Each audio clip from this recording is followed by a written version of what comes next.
Assalamualaikum dan salam sejahtera. Tun Dr. Mahathir Mohamad berkata, dia tidak mempengaruhi ataupun mengarah hakim untuk masukkan Najib ke dalam penjara. Betul lah apa yang Mahathir cakap tu. Dia tidak panggil hakim untuk menghadap dia ataupun telefon hakim untuk menentukan yang Najib ni akan dipenjarakan. Itu bukan style Mahathir. Mahathir tahu kalau ketua hakim pergi jumpa dia, satu dunia akan tahu. Kalau Mahathir telefon ketua hakim tu pun, perkara tu akan bocor. Misalnya, perbualan Anwar Ibrahim dengan isteri Hamzah Zainuddin. Ini tahun 98 punya cerita ni. Perkara tu bocor.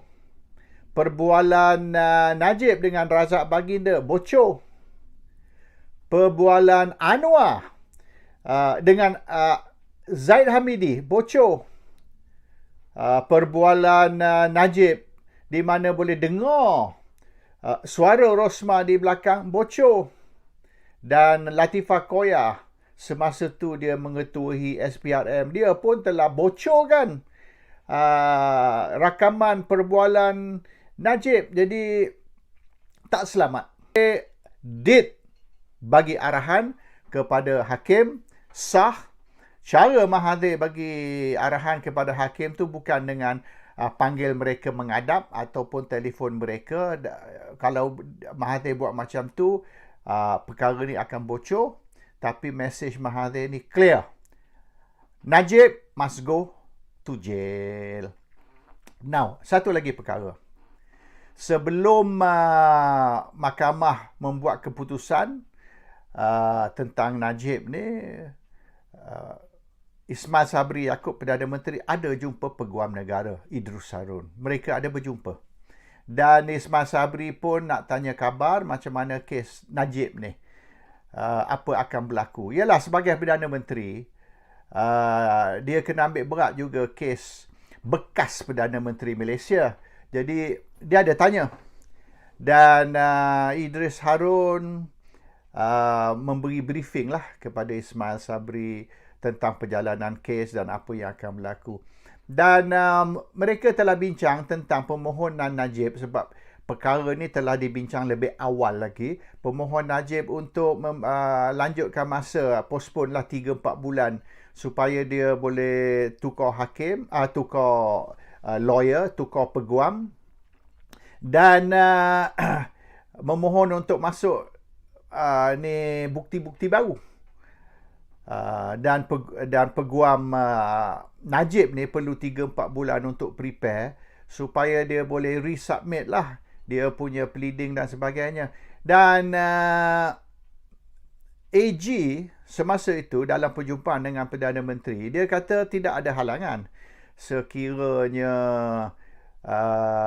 maknanya Najib perlu lanjutan masa dan tidak ada halangan dari segi undang-undang. There's nothing in the law that says cannot be done. Sebab kalau ikut kes Anwar dulu pun sampai 8 tahun, postpone sampai 69 kali. Jadi kalau nak kira Anwar punya kes tu lagi teruk berapa tahun, Najib punya kes ni baru berapa tahun. Dan baru berapa kali je minta ni postpone, banding dengan Anwar sampai hampir 70 kali postpone, 8 tahun baru.